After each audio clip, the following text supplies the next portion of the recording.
Good morning. Welcome to the trailer park. It's Thursday morning, as Pelosi would say.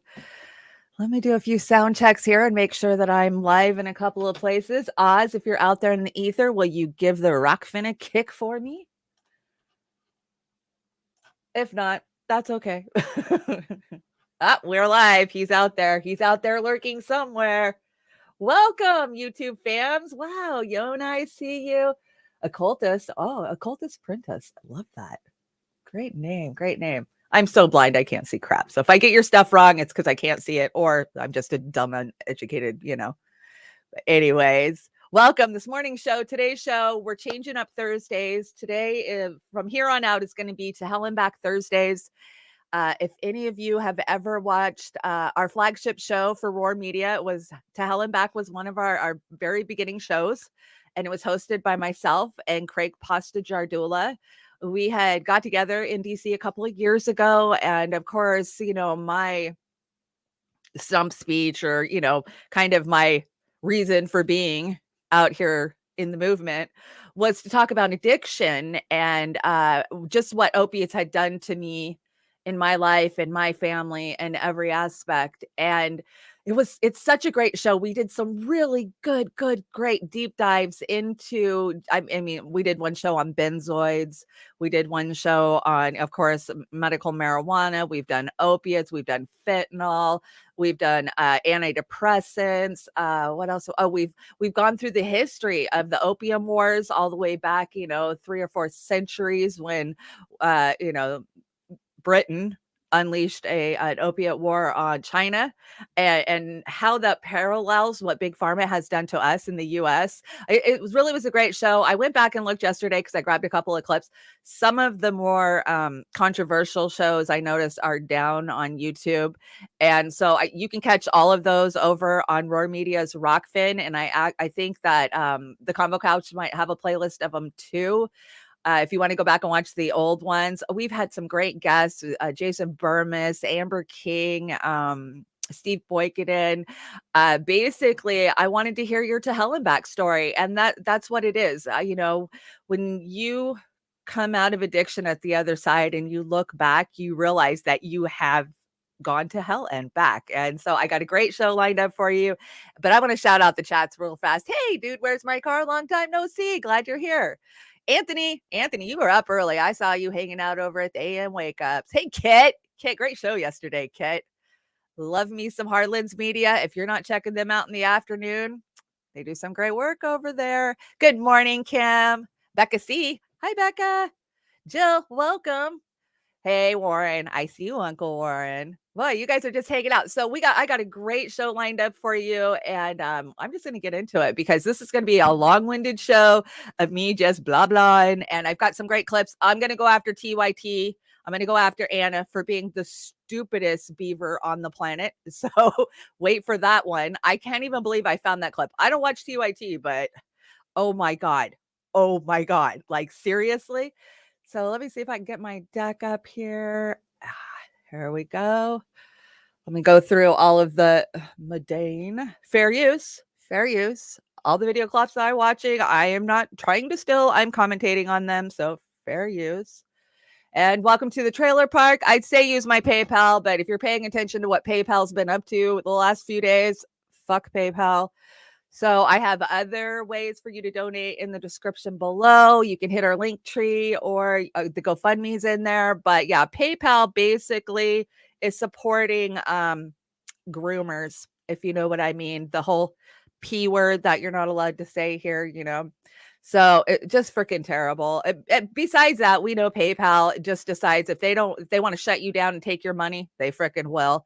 We learned that the hard way as Assange activists trying to fundraise to get into DC a couple of years ago. So if you're still inclined to use PayPal, there it is. But some of these entities have got to die, right? And they only die if we stop using them.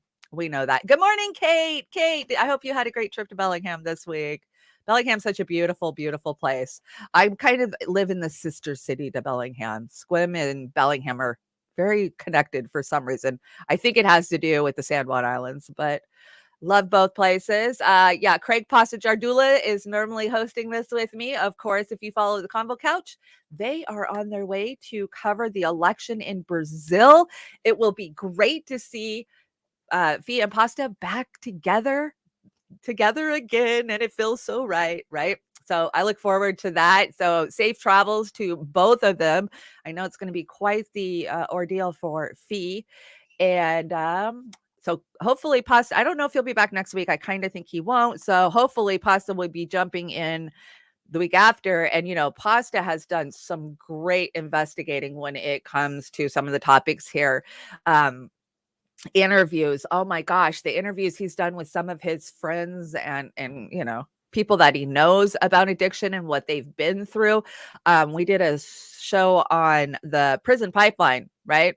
And drug court. And that show was very insightful. A lot of people don't understand how when you're poor, we have a saying, and that's don't let the system catch you. Because if you get caught up in their system, I mean, even for something as simple as a charge of a joint, especially in some states, they own your ass and they can own your ass for freaking years. And when, I say own your ass and not just going to jail or prison, but having to pay thousands of dollars out for, outpatient treatment or counseling or whatever they tell you, you got to pay for it. You got to pay for it. And literally once that system has a hold of you, it doesn't spit you out for 2 or 3 years till you jump through all their hoops. So yeah, the prison pipeline will get you. We know that. Let's see what else. Oh, I wanted to bring you guys the opener to Hell and Back.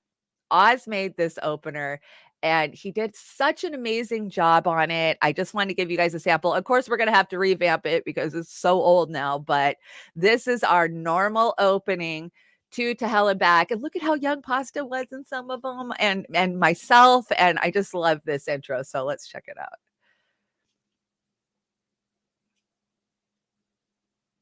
Okay, what's going on?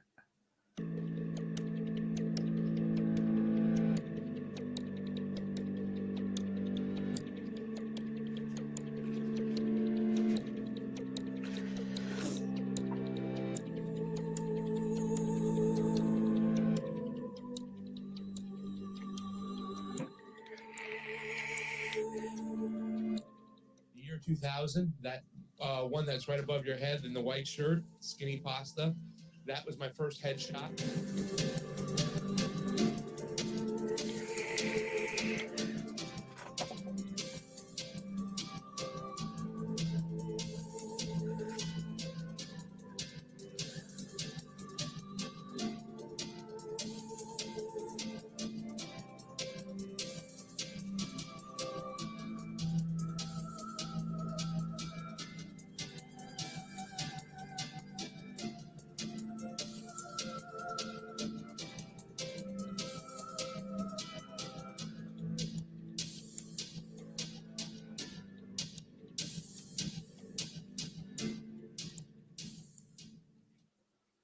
So that was the intro to Hell and Back. I love those young pictures of Pasta, and you can see how much better we've gotten over the years with our tech just by looking at some of the older shows.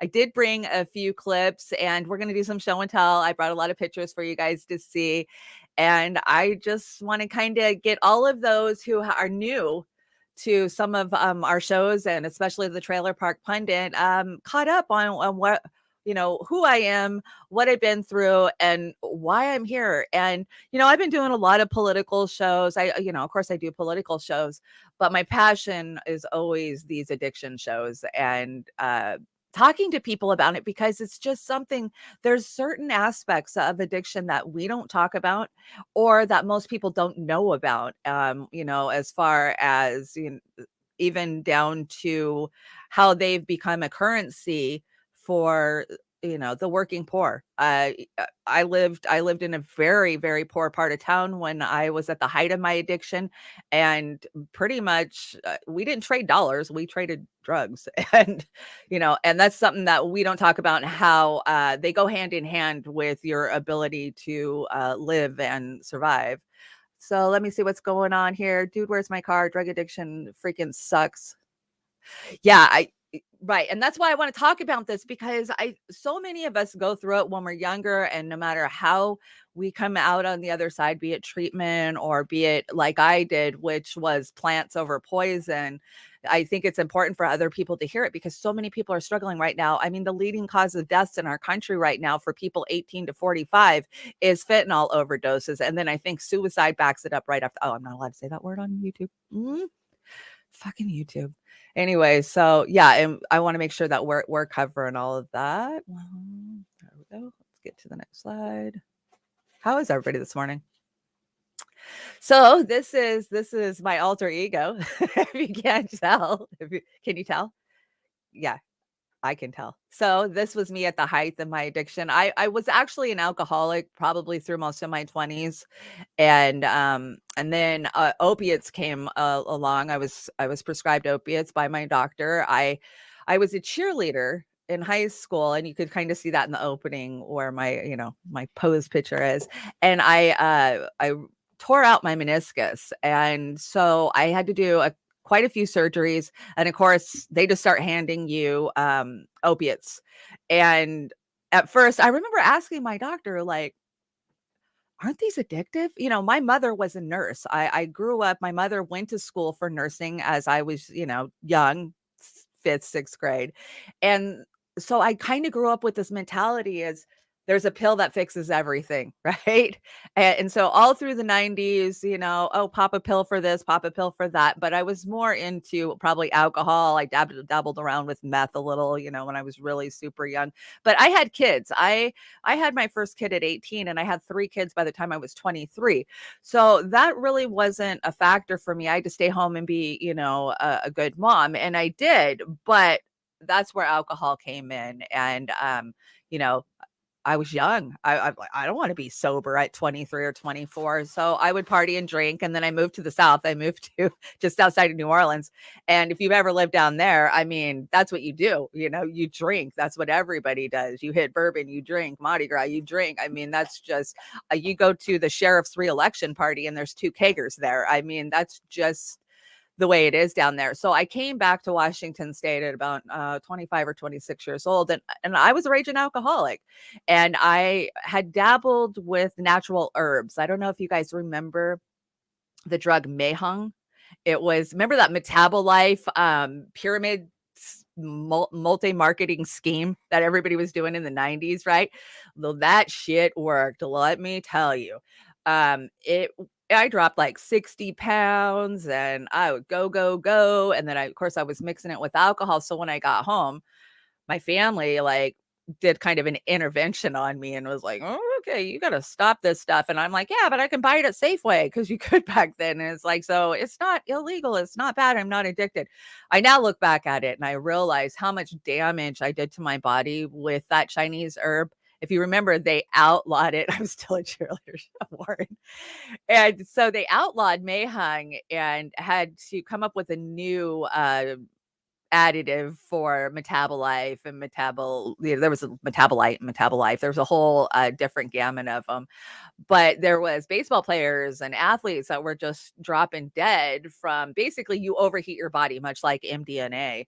And so I did manage to stop taking those type of pills. And of course I was still drinking. And then early 2000s come along, and I have a foreign body that grew in my knee from all of the surgeries that I had. So I go to the doctor and they're like, oh, Jesus Christ, this is the biggest foreign body we've ever seen in a knee. We know you're in a lot of pain, blah, blah, blah. So they start giving me prescriptions. And then they're like, well, we need to go and do surgery to do this, to do that. And then so they do the surgery. So now I'm on opiates for a couple of months, right? And I would come off for a month or two. Addiction's a crazy thing. And I'm going to next time we do a show with Pasta, I'm going to break it down because there's a point where you have homeostasis and you feel normal, right? When you wake up and feel normal, you're not sick, you just feel normal. Well, you go from feeling normal to just trying to get back to normal when you become opiate dependent. And so for those few years, I was managing to juggle it and kind of come back from it. But then I had what they call a tib-fib reduction on my knee, which was a major surgery. They literally shorten your tendons in your leg to hold on to your knee muscles better. and you can't run or barely walk for a long time. It took me probably 2 years before I could run again after that surgery, and at least 6 months before I could walk. And then a month later, I broke my ankle on the other side, drunk, fell off some steps. And so now I have both legs messed up. And back, this was like 2002. The doctors just had a we don't want you to be in pain type of mentality, right? So they're just loading me down with prescriptions. And at the same time, I'm having a lot of back problems because, I'm a little top heavy.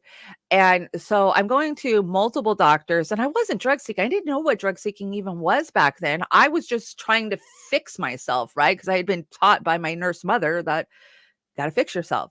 So I'm going to, a mental health doctor for anxiety and depression, and they're giving me Valium and all of these anti-depression, antipsychotic type of drugs. And then I'm going to my other doctors, and he's giving me muscle relaxers and somas and Flexerol. And then my other doctor is loading me down with what started out as Percocet. And then I got to a point with Percocet that it just wasn't enough, right? I couldn't get back to normal. Oh my God, I've taken 5 Percocets this morning and I still feel sick. And so then I switched. I moved to methadone because it was on the street. It was available. When I tell you my whole entire family has issues with opiates, I'm not kidding. My whole entire family, my mother, my brother, my dad, my stepdad, my kids, I mean, my aunts, my uncles, everybody I knew in my whole sphere had a script of something, right? And so I just thought it was normal. And if people said to me, "Oh, I think you might have a problem," I'd be like, my doctor gave it to me. What are you talking about?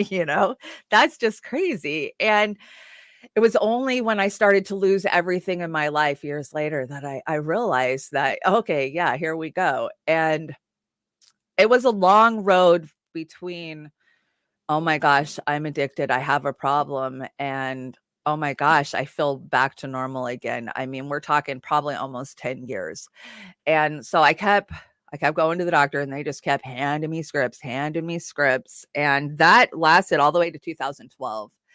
And for some reason, one of my insurance companies bounced back, I don't know, $1,000 payment to one of my doctor's offices. So when I came in, they were just like, "Well, sorry, we can't see you anymore, and we can't give you any more meds until you pay this $1,000 bill." And that was so devastating because, I mean, I'm at the doctor every 28 days making sure I get my meds. And not only did the meds become, I needed them to be well, I needed them to pay my bills too, right? You know, and that's one aspect that kept it in this vicious cycle for me. Like, I wanted to walk away. I needed to walk away, but I also needed to pay rent. And when you're in a network of other addicts, you're bartering, you're borrowing, you're fronting. There's just so much that goes along with that. And so I found myself at the end of that. I had a very good job. I had always had a good work ethic. I worked for a big fucking Pettit Oil. I worked for a big oil company. I set gas prices for the whole Olympic Peninsula every day for many years. And I found that I couldn't get to work anymore. I just couldn't get normal enough. I was calling out all the time. I was starting to have to plan my life around, am I going to have medication? So can I go to a kid's parent teacher conference? Oh, I'm not going to have medication that day. So I probably won't be able to make it. And, then losing house, relationships were bad, farming out my kids because, they're better if they go with their dad than if they stay with me. And I hit rock bottom. I hit absolutely rock bottom. And you don't want to know where rock bottom was? It was inside our county frickin' jail. Now, I'm not the type of girl that goes to fucking jail, but I am the type of girl that'll start some shit if I need to. And I I woke up and just I had lost everything. I had lost my house. My family's was mad at me. Everybody was mad, just like you are so low and you have nobody. You feel like nobody understands the hell that you're living in. And let me tell you, I want to talk about DTs and withdrawals. I see a bunch of you dropped off here, but I'm thankful for the ones that have stayed. So DTs, as easy as they sound, like, oh yeah, you have a stomach ache, or maybe you're having hot flashes or sweats, or whatnot. DTs make you want to just end it all, be done, be done. I remember so many times laying in bed after 2 or 3 days. I feel like I stayed in bed for 10 fucking years, and that is no joke, because I'd feel well, I get up, I do what I need to do, clean the house, paint the house, whatever, because you have extreme ups and downs, right? And I just felt like I can't do this anymore. And I just remember bawling at 2 o'clock in the morning and just being like, just take me, just let me go. I can't do this anymore. I'm not I don't contribute to society. I'm not taking care of my family. I'm not doing anything that that I love to do.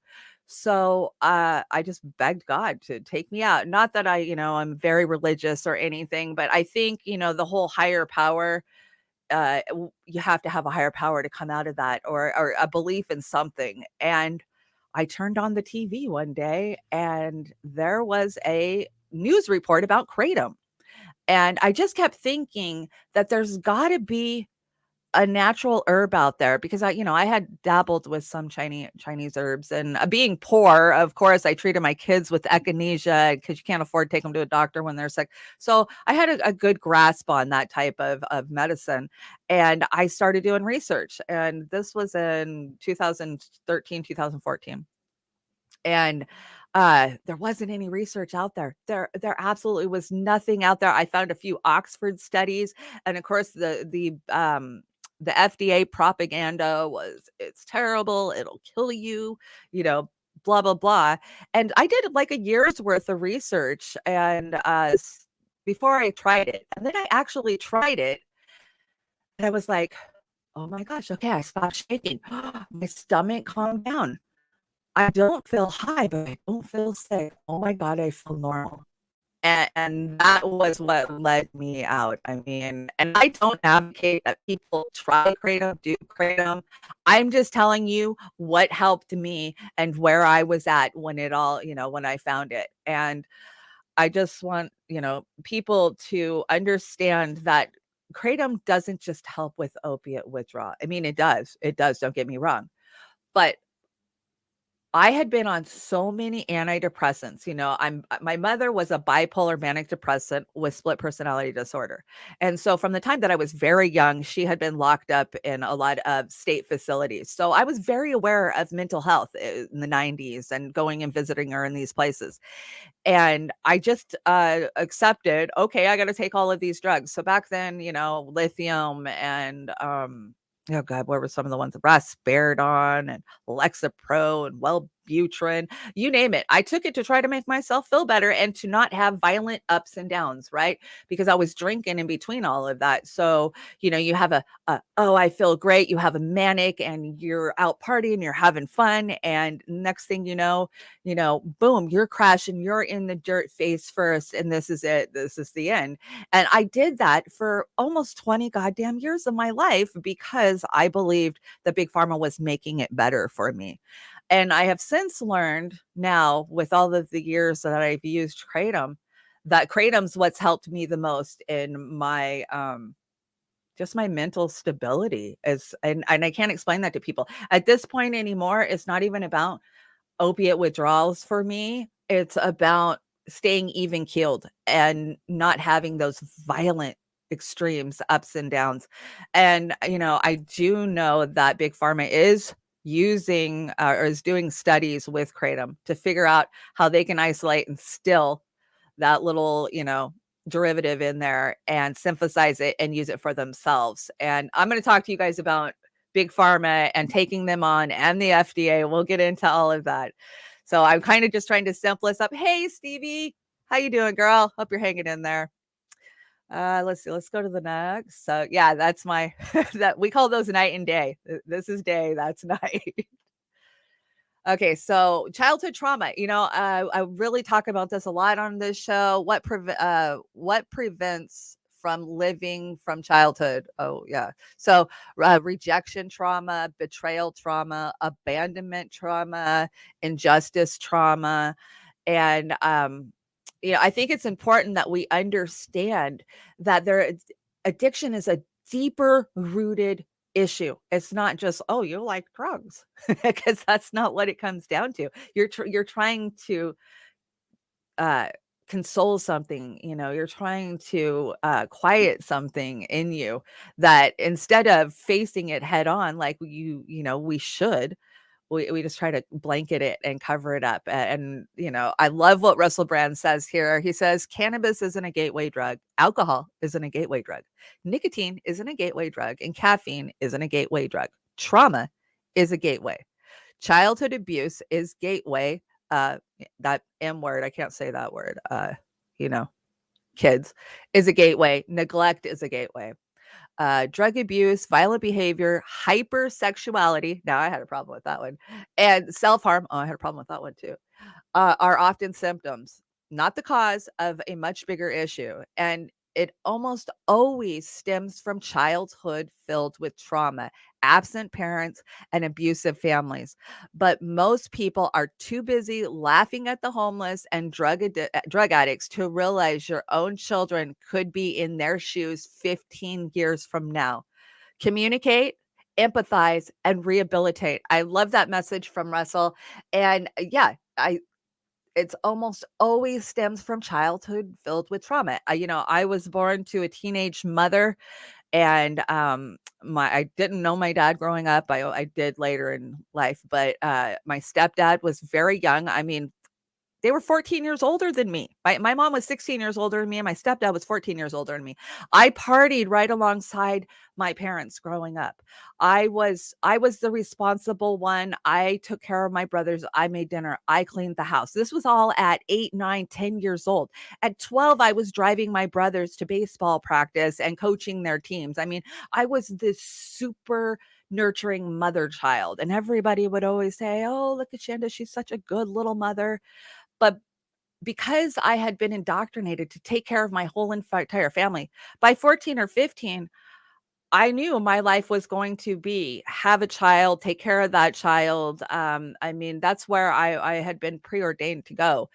And of course, everything fell apart for my family when I was like 12 or 13. I mean, my parents had good jobs. My mom was a ER nurse. My dad worked for the government, on nuclear subs, but they did the weekend party or the weekend warrior type of thing, right? And now I can look back on it and see the amount of drugs that they were sneaking and using behind closed doors that we as children didn't understand. But I just grew up wanting to party and play because that's what I saw my parents do. So by the time I was in my young teens, 13 through 15, I even though I was academically good in school, I did a lot of extracurricular stuff.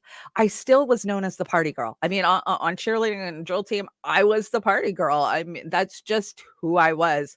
And so, of course, I hurried up and met an older man.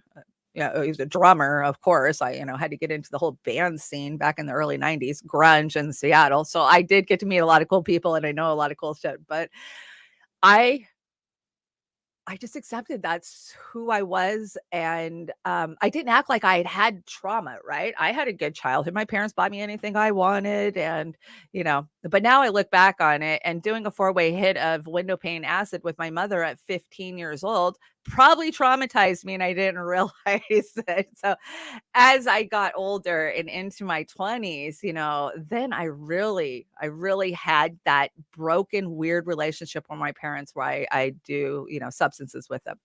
And sadly, when I was 25, my stepfather who raised me my whole entire life, he ended it all. He put a pistol in his mouth and pulled the trigger at about 6 o'clock in the morning. And I had grown up in a house where he had been like that, my whole life. He always would get drunk and then, get that hungover blues is what I call it. When you wake up the next day and you go, "Oh God, what the hell did I do yesterday?" And all that guilt comes flooding over you and it just feels like it's not worth it anymore. He fought that most of his life and finally he couldn't do it anymore. And so, yeah, I lost him at 25. 24 or 25. And my brother had just turned 18, my little brother. And now I look back and I just think at what we did to him. God, he was such a little kid and we just left him. And it rips my heart out now, especially when I look at the addiction and the problems that he's had the rest of his life. I always thought this kid, I mean, he was going to be somebody smart and educated and went to school. And I don't care who you are, what education you have. When addiction comes for you, it will take you, and it will take you so far, places you never thought that you would be. And I've been in some places I never thought I would be because of it. I know I'm kind of rambling today, but there's so much that I want to cover with you guys in this topic. So I want to say this was one of Pasta and my first show. So let's just check it out. Oh, well, why did that happen? Go back, go back. Okay. Don't know why it won't let me play. Let's see. There we go. Maybe my internet's dragging today. Is my internet dragging? I'm going to ask some questions today that, we'll just get the average person. Maybe there's people who's on that kind of fence, Chanda, thinking, is Kratom right for me and stuff. There's not a lot of doctors out there or scientists talking about it. We need to rely on people like yourself who, like you said, it saved your life. But once again, it might not be for them. So fun show today. Can't wait to get it done.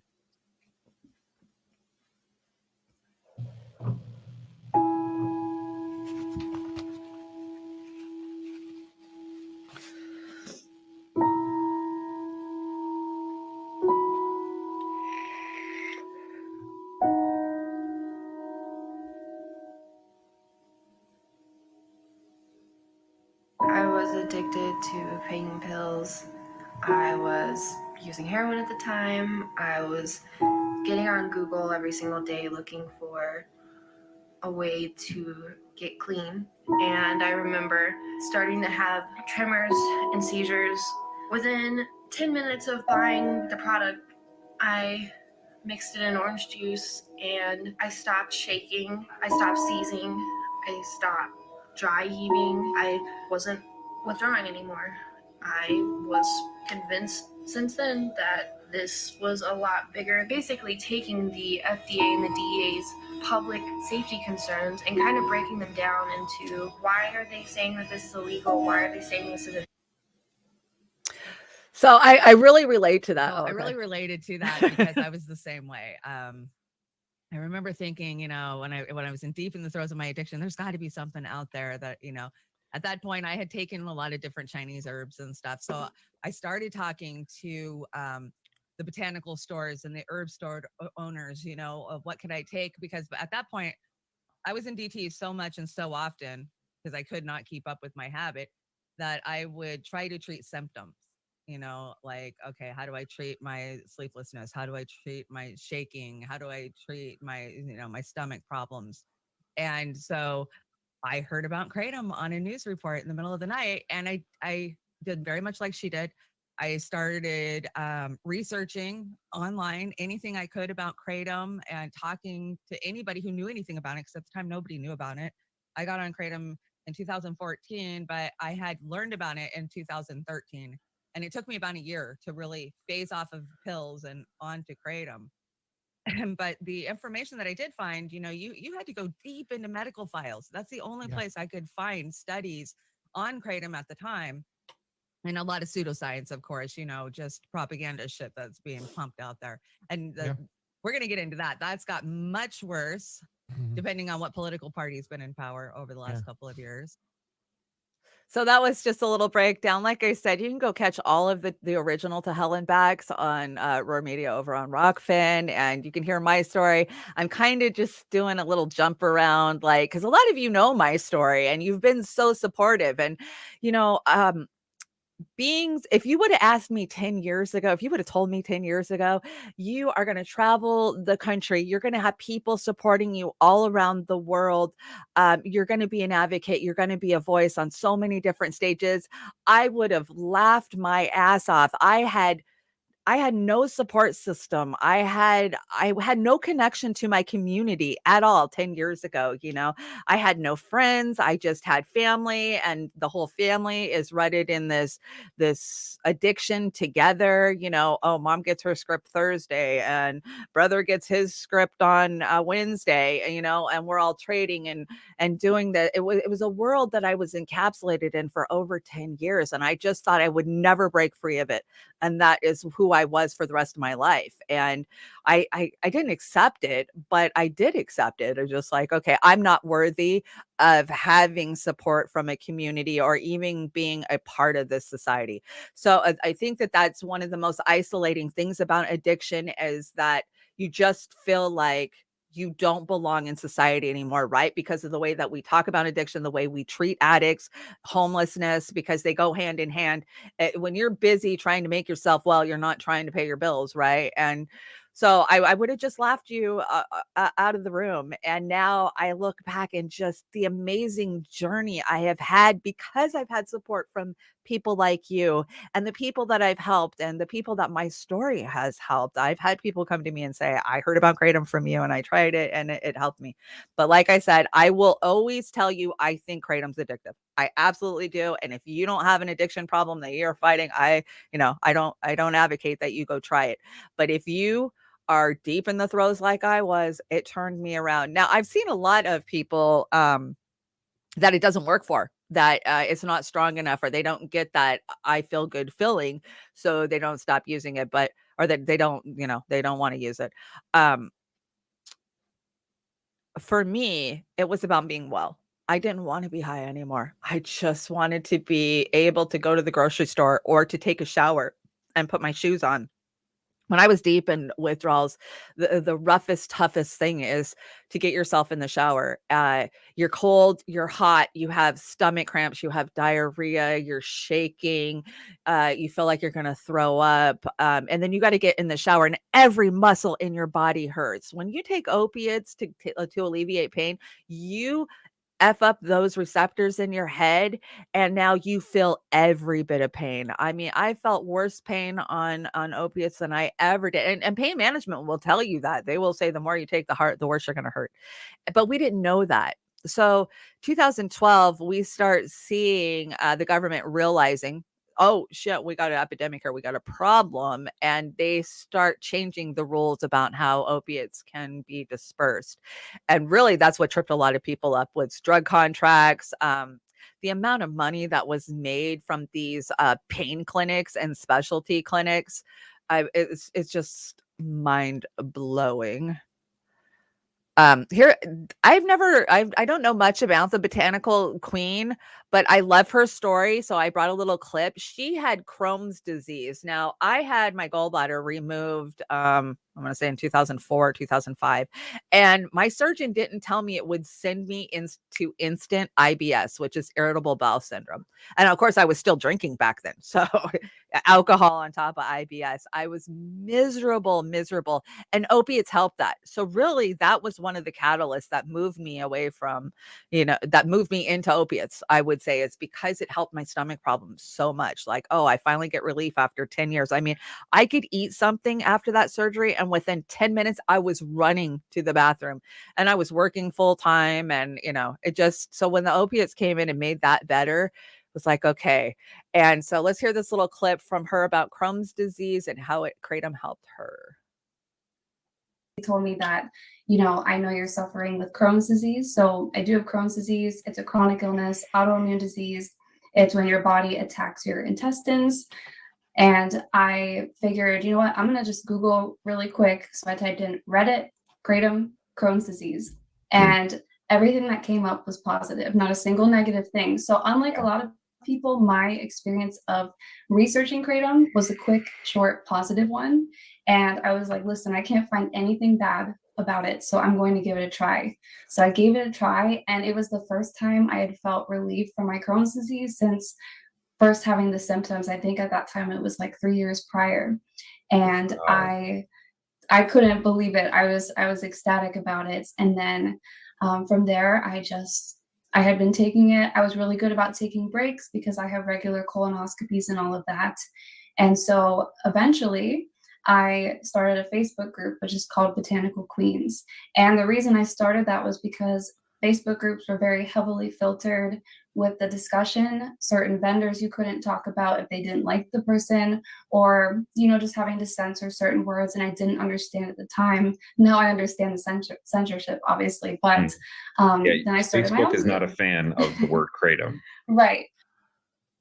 So yeah, about a year and a half, 2 years into my kratom journey, is when the FDA all of a sudden just decides that they're going to schedule kratom, and I was just devastated. Like, oh my God, they're making me go back on opiates.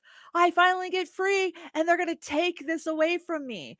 And so I started organizing. At that point, I'd been in, political movement for about a year, because I immediately, once I got cleaned, I wanted the world to know what the fuck they did to us. And it wasn't just me, it was everybody I knew. We had to start talking about it.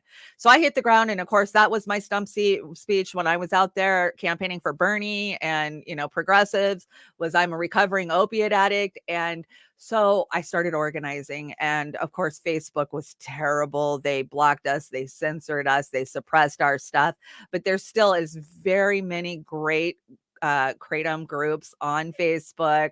I think one's called the Chill Tree. I mean, we had to come up with names where we could actually have communities.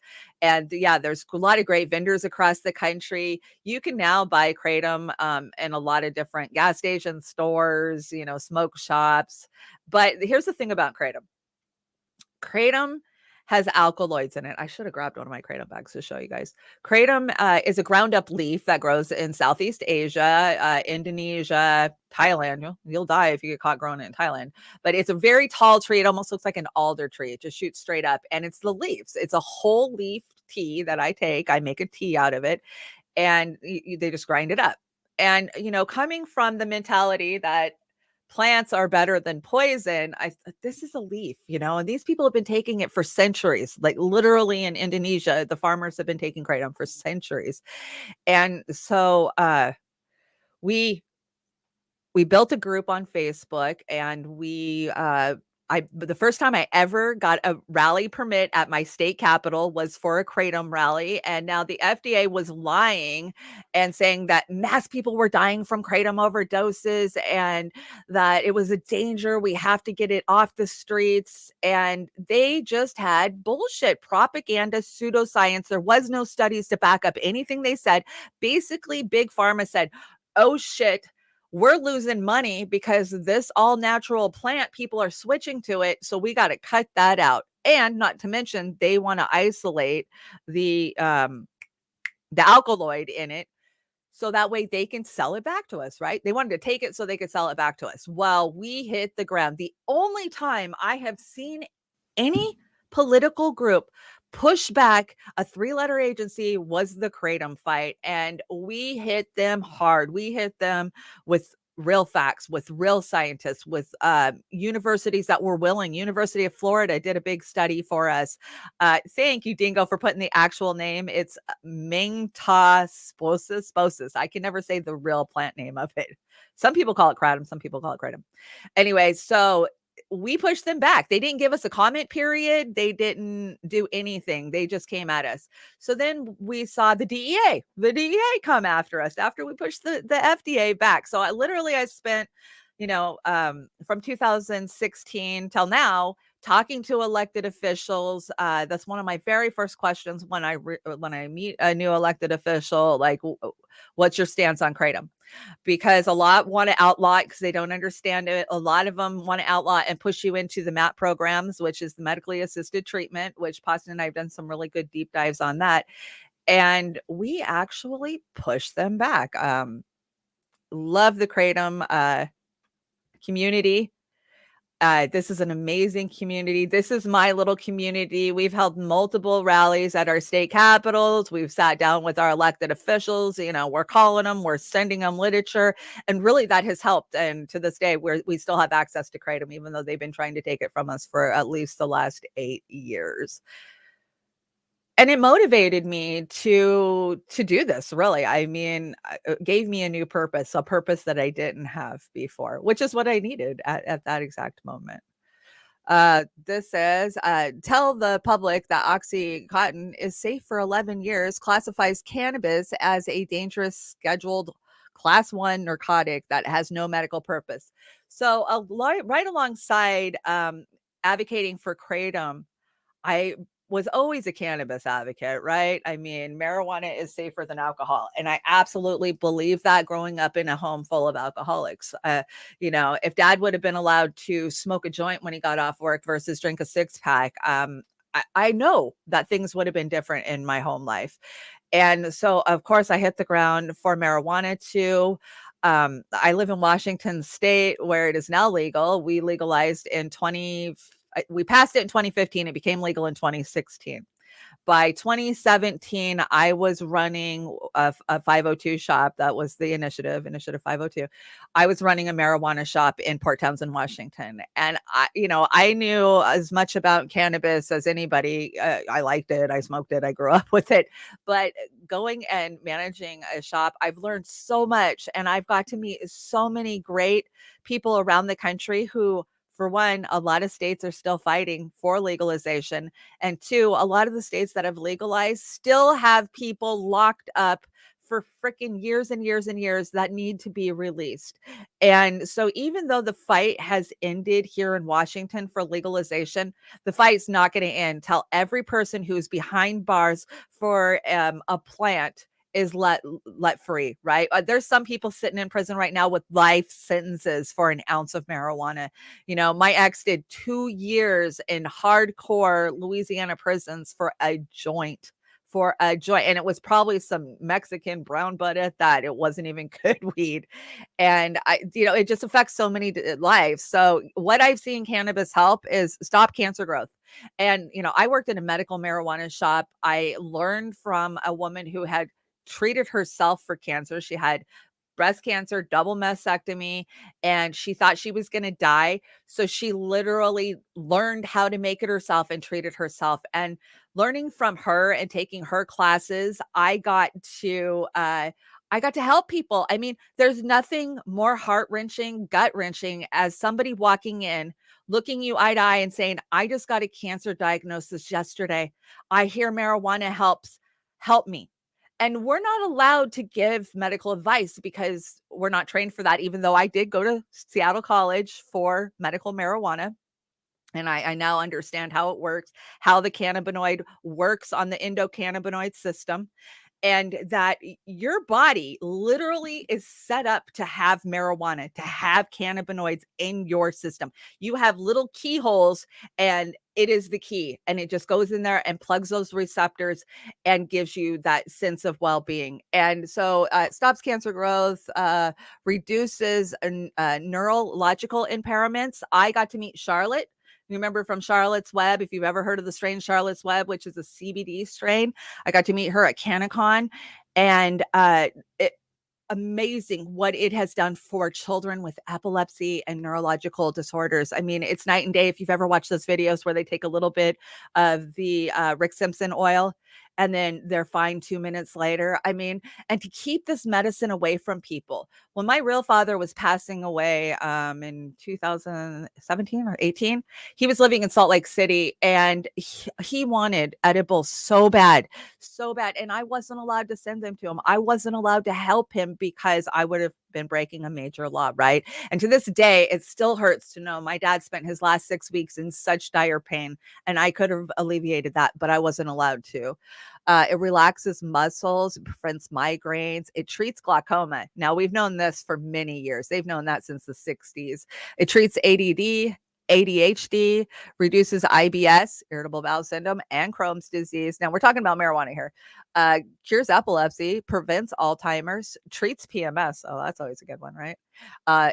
antipsychotic, makes biodegradable plastics, makes paper, makes fuels, solvents, lubricates, makes industrial textiles, makes consumer textiles, makes building materials, can end deforestation, could end dependency on oil, gas, and coal, can be grown almost anywhere. Still wondering why it's illegal. And yeah, thank God we are getting past a little of that, right? Farron, I see you in here. Farron, sorry I've been MIA. Let's show this. Sorry I've been MIA, been busy getting ready to move back to DC. When are you going back to DC? You and Oz and I need to get together and catch up and do a show soon. It's been too long. Love your passion and your drive to bring truth to everyone. Love you, Chanda. Farron, I adore you. You know I love you too. I've been catching your shows every now and then. You're doing great work. You are doing such an amazing job, and you crack me up. Your queen impressions had me rolling all last week. You're doing a great job, Farron, and I'm glad to see you. Yes, let's do a show. We definitely need to do a show. Let's do a gossipy, like Hollywood type of show. And thank you so much for the donation. That's going to go to helping getting me to DC, because I'm going to be in DC on October 8th for Hands Off Julian Assange. And I'm bummed that you don't live there, but I'm glad you're going back. So next time I go, I will have somebody to hang out with. October 15th. I'm going to miss you by about 4 days. I can't believe you're going back, but good luck to you. Good luck to you. I see the weather's turning there. I was a little sad. Like, oh, I get to go to DC when it's raining. I never get to go to DC when it's nice. It's always raining and crappy when I go to DC. So here's a few pictures of me out there doing my activism. This was the Dope magazine cover. That's just one of those stupid like spoof booths at CanCon, which was really cool. I had VIP passes to CanCon. I got to meet amazing people. I got to do all of the workshops for 2-3 days. I got to meet the former President Fox from Mexico. He was there because apparently Mexico's government is heavily investing into cannabis and the hemp industries. So that was really interesting. There was a lot of really interesting stuff at that one. And then the one on the bottom there, Kratom, that was one of Kratom rallies that I held, just informational. Let me tell you about this. I don't have it. I had it for a long time. The Department of Health and our health department in Washington State showed up at a Kratom rally at the Capitol and brought these little pieces of paper that looked like a poop emoji. And it said, "Are you drinking poop?" And they tried to fearmonger our crowd into thinking that they were going to get E. coli by taking Kratom. Remember, there was a scare a couple of years ago where they tried to equivalent Kratom being contaminated. Well, there was never any proof of that, just like there's never any proof of any of the shit they say about Kratom. And we educated those ladies. Like, they probably had only heard of Kratom 1 or 2 days, and then they come try to tell us how dangerous it is. And I was shocked that they would take the time to send these people out to accost us, but that's just the lengths that propaganda will go. And of course, the hashtag I am Kratom, that was when I was a state delegate inside the Democratic Party for Washington State for Bernie Sanders. And being in that space and admitting that I was an addict was very scary for me. I didn't know if these people are going to hate me. The Democrats are so judgmental anyways, as it is, but I knew I had an important message and I just didn't fucking care anymore. I was just like, people need to hear what I'm talking about, what I've been through, and what so many other people are going through. And that's what I did. And the bottom one with the marijuana plant, that was downtown Seattle at Cannabis March rally. And that was for prisoners to be released that have been doing, insane sentences for a plant, basically. There's still so many people locked up. And this was when I worked at the marijuana store. Like I said, I learned so much about helping people. There's nothing more rewarding than giving somebody relief. And so anybody ever tries to tell you any different, they don't know what the hell they're talking about. The literature's out there. The receipts are out there.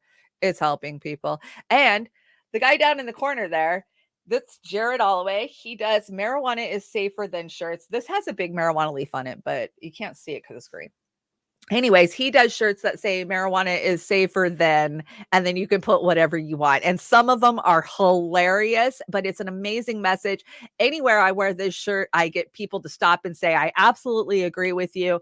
It's about changing the stigma that has been intentionally placed around marijuana and cannabis, right? And you can go back and watch some of our older To Hell and Backs where we talk about Randall Hearst, the big magazine newspaper tycoon back in the 20s and 30s. He's the one who was super scared that marijuana hemp was going to come take over the paper industry and he was going to lose money. So Reefer Madness actually was a push from them. I mean, how shocking is that? But a lot of the hemp products that are outlawed that we're not allowed to use is because of that. It didn't even have to do with how dangerous they thought marijuana was. It was industry, big industry was going to lose money. So we got to put it down because we literally could replace everything with hemp. Everything. We've seen it. I mean, there's so many videos of composite houses that have been made out of hemp, furniture. There's just so much that we can do with hemp. Okay, so now we're at the TYT clip. Oh my gosh. Okay, so let's talk about fentanyl for a second. I've done some deep dives into fentanyl. If you don't know what fentanyl is, it is 100 times stronger than morphine, and they're sneaking it into everything. Let me tell. Okay, so fentanyl used to only be used in operation rooms or for extreme pain. Anesthesiologists basically were the only ones using fentanyl, and then it started coming out of China, the active ingredients in fentanyl, and the cartels got in on it. And so the cartels would then be pressing it to make it look like normal pharmaceuticals, an Oxycontin 5, a morphine 30, a whatnot, and bringing it across the border, flooding into America. Well, then something changed with COVID, and that was the active ingredients that were in fentanyl from China they couldn't ship it. They couldn't get it out of port, right? Just like everything else, nothing was moving then. And so they sold their recipes basically to the cartels. So that just cut China out. They don't even need China anymore. What's being called bathtub fentanyl is being manufactured in, and sent into the United States. It could be manufactured here. I'm sure it is. And so what we're seeing is people thinking that they're buying a simple pharmaceutical, but it's made out of fentanyl. So Tom Petty is a good example. Tom Petty died of a fentanyl overdose. He thought it was a Percocet. He had a injured hip. He came off stage. A fan said, "Here, you're in pain, take this." And the thing about fentanyl, it's like a chocolate chip cookie or a blueberry muffin. One cookie is going to have 50 chocolate chips in it. The other one can have 1,000 in it. There's just no way to know how strong it is. So even the chemists that are mixing this shit up, they don't know. So fentanyl is very deadly. I have brought you guys a ton of videos of how quickly it can take you down just by touching it. It literally can absorb through your skin and take you down within 2 or 3 minutes. We saw some fear mongering about this last month, and I didn't get a chance to talk about it, but I want to talk about it today. So this is TYT and Anna. So let's play it. I'll probably end up stopping it a couple times because, this one got me. We will secure the border and stop this movement of fentanyl that's the #1 killer of Americans between the ages of 18 and 45. I don't know if you just saw that story of a young woman who picked up a dollar bill sitting on the floor of McDonald's and fell down because fentanyl was on that dollar bill. This is how deadly this is. You're not, your body is not able to experience an overdose event by merely touching a dollar bill that is laced with fentanyl. The fact that this insanity has been repeated by a United States lawmaker on national television, on a network, by the way, that has also debunked this notion, is mind-blowing. And it also it proves something that we've already known, but it's just like a very big brazen example of it. Republicans don't understand anatomy or science or how the human body works. And so it's super easy to lie to them and fearmonger to them about, look, fentanyl is dangerous. And there are many deaths associated with fentanyl overdose. That is a big problem and we should do something about it. But we should also be accurate about how someone would overdose from this drug. And it's not by merely touching a dollar bill that is allegedly laced with. Okay, so she says, know the science. Your body is not going to overdose from merely touching fentanyl. It can't work that way. Your body doesn't absorb it that way, and that this is fear mongering. And okay, yeah, maybe it's fear mongering. And the original story about the woman who picked up the dollar bill at McDonald's, maybe that was a plant story. Yeah, I'll give you that. Maybe the Republicans are using this. But Anna, for you to say that you don't know the science, if you think that you can die this way from fentanyl, you are so ill-informed and so privileged that you've got your head straight up your ass. Let me tell you, as an addict who's been surrounded by addicts my whole entire life, yes, you can. And there's so many videos of officers who have responded that have just dropped by touching it. And so I brought an example of that to show you just how quickly it absorbs into your system and how fast it can take you down. Yeah. That stuff's no joke, dude. It's super dangerous. Gotta be really careful. I hate dealing with it.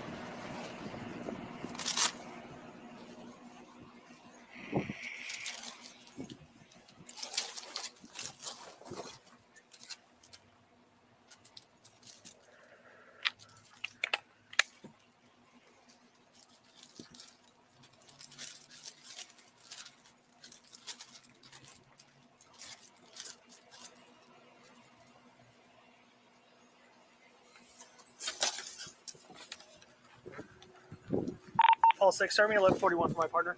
You alright, dude? Paul 6, code cover. Hey, dude. Wake up.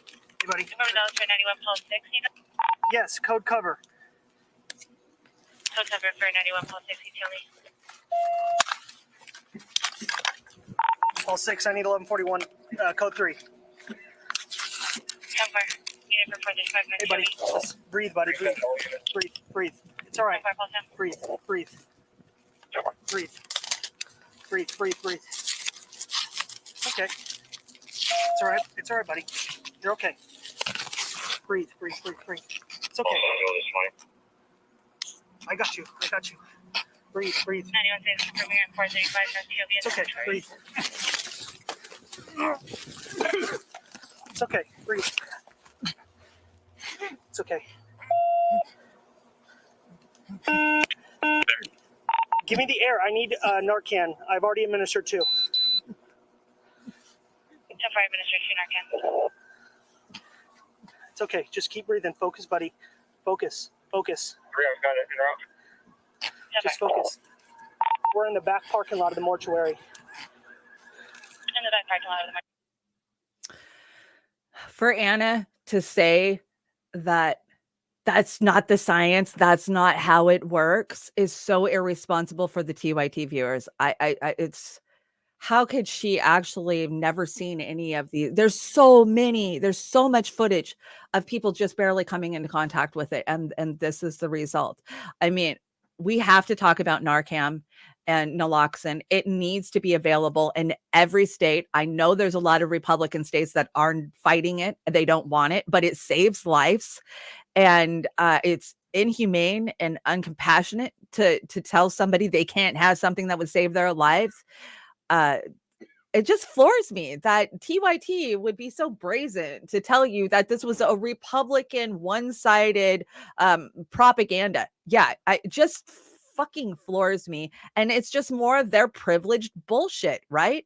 That's all I see from them. That just infuriated me. Where the hell does she get off?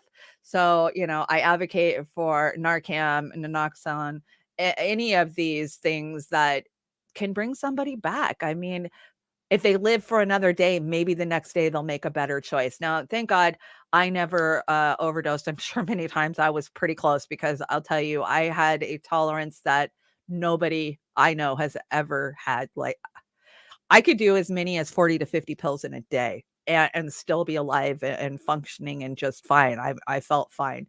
That's the way opiates work. You have to take more, you have to take more, you have to take more. And we have to make this available to, not just officers that are in the field, but to everybody. You should be able to go pick it up at your health department. And I know in some states you can. I know it saved a few of my family members. It's not saved a few of my family members, but I think everybody should have it who is dealing with an addiction problem, especially now with fentanyl being. I was at a doctor's appointment yesterday, and the doctor was telling me how there's gummy bears that people think are CBD gummy bears that are marijuana infused, and they're fentanyl infused. Cocaine, people think they're buying cocaine, and it's fentanyl. Muscle relaxers, Xanax, you name it. If you think you're buying it on the black market, it probably is based in fentanyl nowadays. And basically, that's what's happening. So fucking irresponsible at TYT. Anna, you're so privileged. Just shut the hell up. Oh, yeah, let's look at this. So, saving a life by knowing how to use Narcan spray.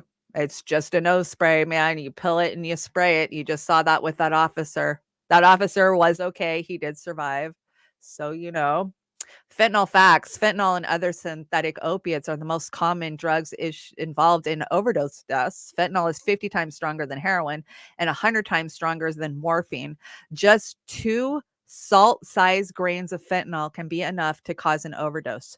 2 pieces of salt. Fentanyl is tasteless and odorless. Assume any drug that isn't purchased directly from a pharmacy or dispensary contains fentanyl. So that's the mentality that, I thank God I got clean before fentanyl took over. And I thank God for that, because fentanyl would have grabbed me and took me down. I know it would have. I absolutely have no doubt of that. 48-year-old former drug addict and mom of 3 graduates from college. She said, stop selling yourself short. You don't know what tomorrow might bring, so you might consider starting today. And I love that message, because you never know what tomorrow could bring. Like I said, if you would have told me 10 years ago, I'd be sitting here right now with so many of you watching me, supporting me, the incredible network that I have. I would have laughed at you. I would have said, no way. I don't even have a friend as it is, right?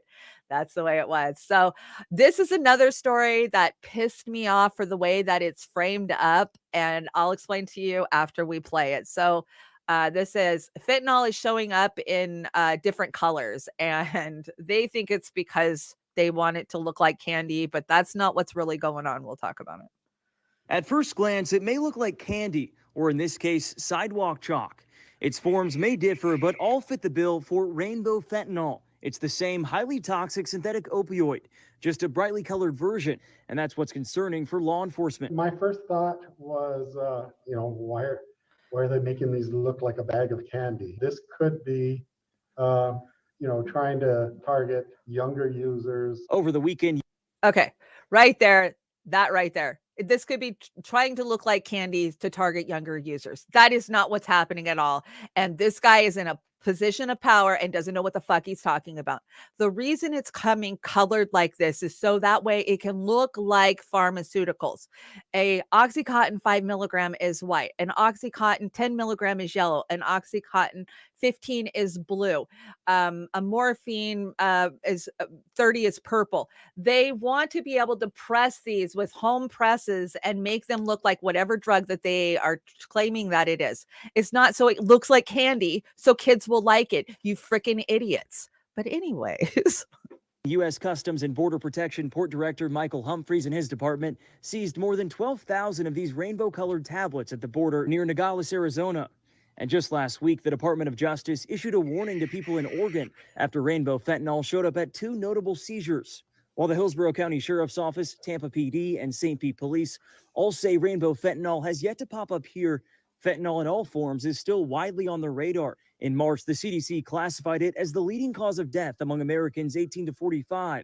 Authorities say it's often mixed in with other drugs, and users may not be aware of what they're getting. One of the proposed solutions, fentanyl test strips. For some, it's a controversial approach, but one that is gaining traction. We started by seeing that there was a massive overdose crisis here in California. In 2019, Allison Hiller and Dean Schold founded FentCheck, a nonprofit that partners with companies to distribute fentanyl test strips in public places like bars and restaurants. We need to make sure that that person who doesn't have a tolerance to opioids and doesn't have a tolerance to fentanyl has the accessibility to make it as easy as possible, test what they're about to put in their bodies. Currently, fentanyl test strips are illegal in Florida and classified as drug paraphernalia.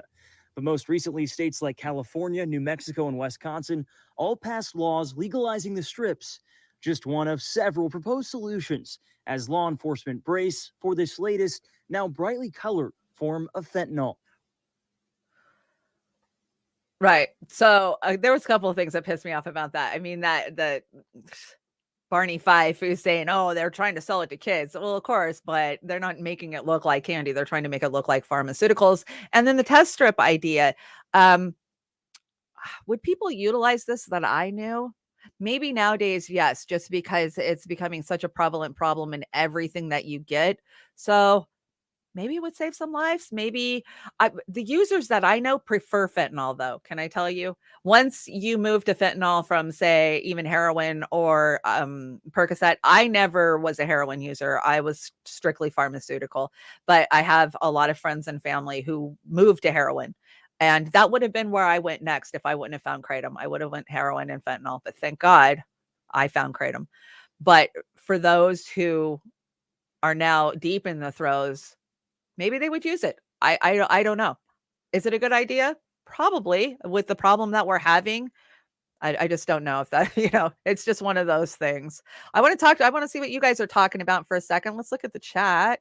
Yona, anything that kills helps the genocide and pleases the billionaires. Yeah, the eugenics billionaires. Absolutely. I agree with you. It's just an easy way to get rid of a whole shit ton of us really fast, right? Border Patrol, Marby Dog says Border Patrol is helping traffic the stuff across the border. Let's get real. Yes, I've been down to the border for border protests, and my biggest protest is Border Patrol and the shit that they're doing down there. We're not stupid, right? It's not just made for TV, Narcos. We know what they do. Let's see. Oh, Yona. Yeah, right. OCs, 160s are deep blue. They used to call me the street pharmacist. I was Dr. Feelgood, man, because I grew up alongside my mother who went to medical school as I was, I studied alongside of her. She taught me how to break down Latin and understand pharmaceutical names. Yeah, I could just ramble for it. I have one of my best friends is a doctor, and we flew down to the border one time. She picked my brain for 24 hours. I'm not even kidding. The stuff that doctors don't know about any of these drugs is mind blowing. But they never talk to addicts. They don't know, right? I set her straight on so many things. And now she is an amazing advocate for Kratom, even though, of course, she's never used it. And she always makes sure that other doctors and our healthcare officials understand what Kratom does and, some of the nuances. Marby Dog, fentanyl is China's revenge for what the British Empire did with the opium wars. Yes, I agree. They're using a playbook right out of the playbook. We talked about that. Pasta and I did a really good deep dive into the opium wars and the war that's being waged on the American people right now. Only trust big pharma. Yona, yeah, right. Dingo, they pumped it up through the ventilation. Yeah, probably. Let's see. Fentanyl was designed as a chemical weapon. It can be turned into gas easily. Russians use it when those Chechen terrorists took hostages at the theater to sedate them. Oh, yeah, I remember that. God, that was terrible. That, from what Fee says, they don't have problems like that anymore. I don't trust the government to run anything. I don't either. Kate says people using fentanyl right out in the open in Vancouver. When I go to grab coffee this afternoon, I bet I will see at least 50 people slumped in a fentanyl coma. Yes, and we're seeing fentanyl comas all over, Kate. We're seeing it. I mean, Philadelphia, they're bent over. I've brought you guys the videos, the clips. LA, this is a bigger problem than we've ever faced in any supposed drug war that we've ever had, right? And all the drug wars lead to is war on the actual fucking people. We have to start treating people with compassion. We have to start including them. I mean, we fight the Republicans on the safe injection sites, right? But I don't, do they have safe injection sites in Vancouver? I think they might, but can't make people go where they don't want to go. And so, I mean, there is solutions. We don't put enough sympathy into this fight is the way I feel about it. We just throw people away. Oh, they're no good. They're a drug addict, and really all it takes is some time and some love for these people and connection. It's all about the human connection. You get the human connection and you start to feel like you belong again. Kensington Avenue. Yes, I've been bringing Kensington Avenue clips. It is insane. It is absolutely insane. We have to house them. People are like, oh, well, they're drug addicts if they're homeless. Who gives a shit? They still need a roof over their heads, right? Let's see. There's just addiction as a problem. There's also chronic pain. Let's talk about that because I still suffer from chronic pain, and my knee problems didn't go away, my back problems didn't go away just because I stopped taking. And there is this kind of finding the balance between managing your pain and trying to battle an addiction. And that's really hard for a lot of people. And I, for a long time, I told myself, I can't give up this because I have chronic pain. And I did have chronic pain, but Kratom's helped me out so much with that on top of everything that else that it's helped me with. Let's see. I think I got one more fentanyl story, and this one's kind of shocking. I don't know why I hadn't heard this story. A doctor was accused of killing 14 of his patients with a high dose of fentanyl. So we're talking terminally ill people. Is it compassion? Is it murder? Let's see. A jury has just found an Ohio doctor not guilty on 14 counts of murder. A doctor is accused of causing the deaths of multiple patients by ordering them large doses of the powerful painkiller fentanyl. NBC News writer Eric Ortiz joins us now. He's been tracking this story. Eric, walk us through what we know about this case and about the verdict. Yeah, so Aaron, each of the counts against William Husel represented a patient of his in the ICU, people who were given high doses of fentanyl to help with their pain. The prosecutors in Franklin County really went all in by accusing him of murder. Essentially, they argued that he hastened their deaths by ordering 10 times the normal amount of fentanyl to patients in the ICU. Now, a lot of these patients were older, on ventilators, and near death. Husel's defense argued that he was merely giving these patients who were in extreme pain these drugs, and they made a point that there is no legal limit to how much fentanyl in a hospital setting is too much, and that's a point that appears to have worked on the jury. And Eric, this case was one of the biggest cases against a healthcare professional really ever in this country. Do we have a sense of what this verdict could mean potentially for other doctors? Yeah, I mean, you hear a lot about these so-called doctor death cases where medical professionals are accused of helping patients die or killing them. But it's really rare for a doctor to be accused of murder because there are good faith laws in places like Ohio, where if a doctor says they're acting in good faith, you have to take them at their word. So that's why it's so interesting that prosecutors thought they had a winnable case here. This case is going to be looked at for how doctors are treating patients in end-of-life care with high doses of drugs like fentanyl. And maybe it's not a crime, but they're going to ask, is it ethical? Okay, so I've worked in hospice care and I've worked in 2 Alzheimer's wards. I have worked with a lot of people that were at end of life, and let me tell you, hospice does this already. They have been doing it's something we don't talk about. It's not something that there's laws wrote about or anything. It's humane, right? When somebody is in the last days of dying, and if you know anybody who works hospice, it's a process to die. It's hard work to die. It is hard work to die. And they get to a point where what they call is snowing them under. And it used to be morphine and maybe some Ativan and maybe a few other things that would help people just snow under and go to sleep, and then they'll pass away. But here's the thing. Morphine is very dirty of a drug. Of all the drugs, all the opiates I ever took, morphine was the worst. It would tear my stomach up and just give me terrible gas pain and stomach pain, and just the way that I would feel on morphine. And I always thought, oh God, we give these poor old people this morphine. And I just, how could that be comforting in their last days? Was this guy helping people? I guess that the court said he was, he wasn't found guilty. His defense was there's no law saying I can't do it. And so I think we'll see this more because they're probably going to move away from, morphine hits you like a ton of bricks, but so does fentanyl, because they do give fentanyl in the hospital. When my partner had a double bypass 2 years ago, I was in the operating room prep and they hit him with fentanyl, and I had the video camera on. I was recording it, and I saw it hit him hard. I mean, like, boom. So I think that they're phasing out, the morphine. Many surgeries that I've had, morphine is kind of the go-to for these guys. And it's out of date. It's something that was used in the 1800s. We have better medications now. And so I think we'll be seeing it prescribed to people as they get into their dying days. So let's see. I want to shout out my Rokfin. You guys have been awesome on the Rokfin today. I can't believe I've had 20 of you over there at some point. ARIM, thank you so much for your support and your donations. ARIM single-handedly keeps a lot of us going. Kate, you hanging out? Leonard Trust, welcome. I appreciate you guys hanging out. Hawkified, hey Linda, I love my press badge. That thing's so awesome. I can't wait to print it out. Oh, I see Oz. Oz is hanging out over there. You guys could hang out with Roz. With Oz, not Roz. Make sure I didn't miss anybody over there. Well, thank you guys so much. Okay, I brought one more. I haven't seen Jilly this morning. She must be doing something else, but Jilly already saw this, but I brought this because she and I were talking about this yesterday.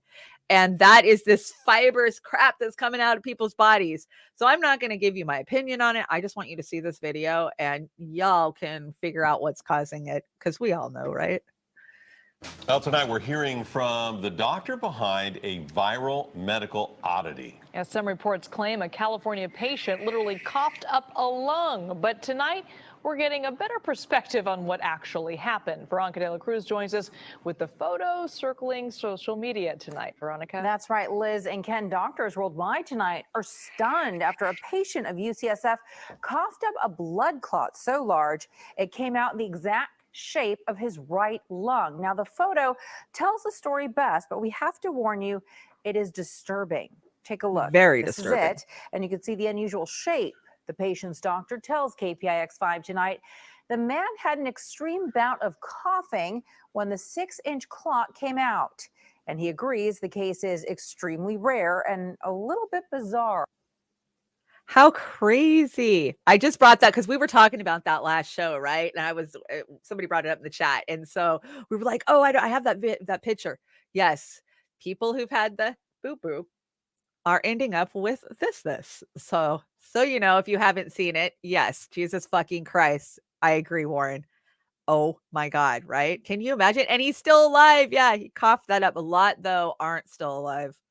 Oh, what the fuck? Yeah, Farron, there is if you go do some research, there's a ton of pictures that are starting to come out from not just this person, from lots of other people. There's morticians that are doing interviews about how when they're trying to put the formaldehyde in a body, they can't get it in because there's these fibrous blockages inside the person's body. And so I just want to remind you guys that this is happening, and just like the myocarditis and people just dying for no reason, they don't know what's causing it, right? Yeah, we know what's causing it. It's called eugenesis. But I just thought I'd bring that because we were talking about it the other day, and I wanted to show you guys how freaking terrible, how terrible is tonight that. we're hearing.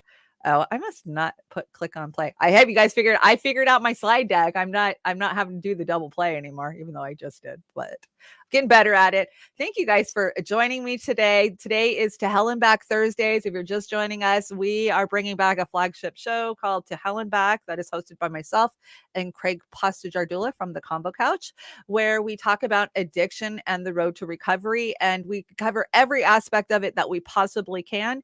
And so we want to hear your stories.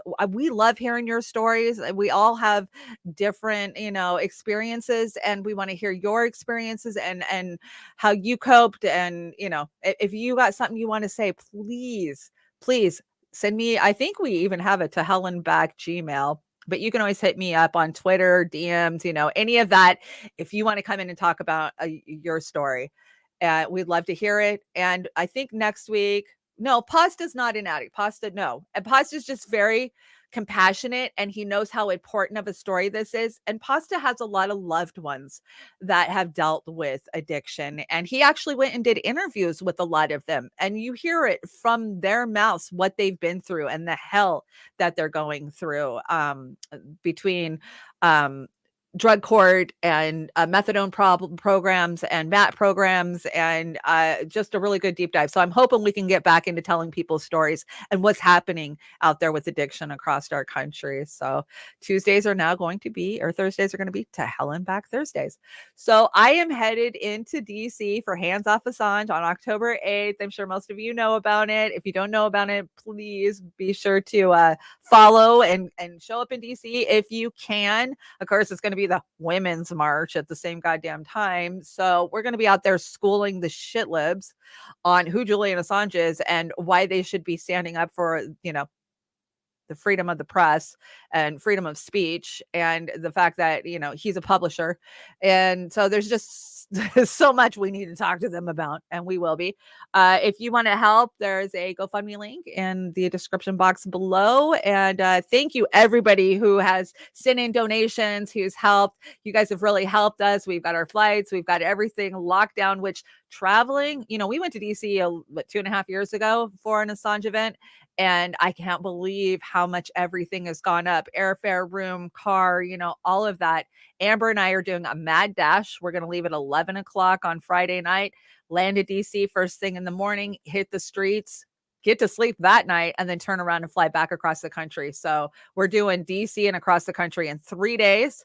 And I can't wait to see some of you, give you hugs, squeeze you. There's so many that I can't wait to see on the ground in DC. So it helps somebody else out too. Comrade Misty Putin, she's actually got the Hands Off Assange links on her Twitter. Please go help Misty. That goes to buying flyers and handout stuff and, pins and whatnot to get the word out there, to get the message out there. And of course, we will be doing ours at the same time that they're going to do a human chain around Parliament in the UK for Julian Assange. And of course, there is going to be events globally all over. If you're in Australia, if you're in the UK, look it up. They're everywhere. So thank you so much for that. And like I said, PayPal is PayPal, right? That is one of our covers. So yeah, please join us next Thursday. Like I said, Pasta probably won't be back till the following week, but I'm going to keep doing these every Thursday because I think it's an important conversation that needs to be had as much as we can have it. And at first I hated doing these type of shows. Like, oh my God, I got to open myself up, become vulnerable, tell people my downfalls and, that I'm not a perfect good person. But now I embrace that because if it saves one person's life or they get one bit of information from me that makes their life better, then it's worth it to be out here. And I'm getting stronger. You guys are making me stronger. I never set out to be on YouTube. I never set out to even work in politics. And this is where the road has led me, where you guys have led me with your support. So I can't thank you guys enough. And my closing song, I would normally close with America Is, but we'll save that one for Thursdays. This is a Theory of a Dead Man. And this song, I played the song last night, I just started bawling. This is a family song for me. Like I said, everybody in my sphere, every single person I know was addicted. And this just relates to it. I think there's so many more people out there that aren't, being vocal about it. And I'm so glad that some are. So let me make one more pass through my chats. Thank you guys so much on the Rokfin for joining us. Dingo, welcome, Dingo. Catalytic Centaur, nice to see you. Glad, go stop. You stop by. Vass Adams. Hey, Vic, what's up? And everybody else that I shouted out. Everett Singleton, welcome. The blood shot clot in the lung. I was able to cough it up. Oh, he's a very lucky person. Yes, very lucky person. So just a story I want you guys to be aware of. So you can catch me. Let's see. What's my next show? Beauty and the Boomer. Saturday night. I don't know if Amber King's doing a Brave New Future tomorrow, but join Oz and I for Beauty and the Boomer on Saturday, and then I'll be back Tuesday morning with Trailer Park Pundit, and then of course Tuesday night we do B&B Shorts. So You can catch us sometime of the week, and we appreciate all your guys' love and support. Get out there and make sure you're watching and following all the independent media, all of our fams out there doing a great job. And I will talk to you later. Thanks for joining me.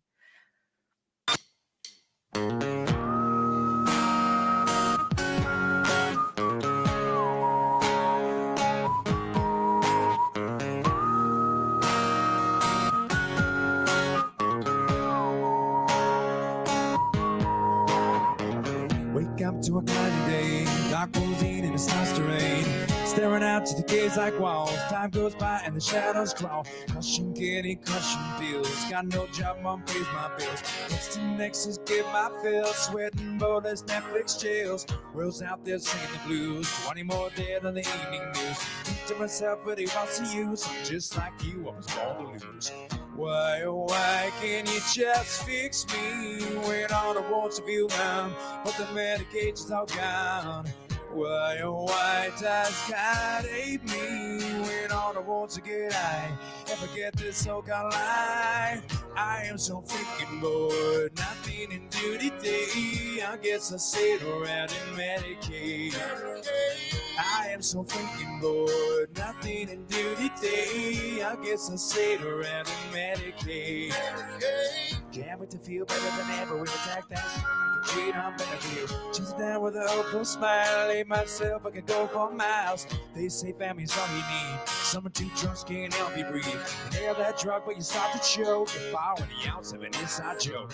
Why, oh why can't you just fix me when all the wants to feel numb, but the medication's all gone? Why, oh why does God hate me? 'Cause I've seen enough of it, heard enough of it, felt enough of it, had enough of it. I am so freaking bored, nothing to do today. I guess I'll sit around and medicate. I am so freaking bored, nothing to do today. I guess I'll sit around and medicate. Medicate, medicate, medicate, medicate.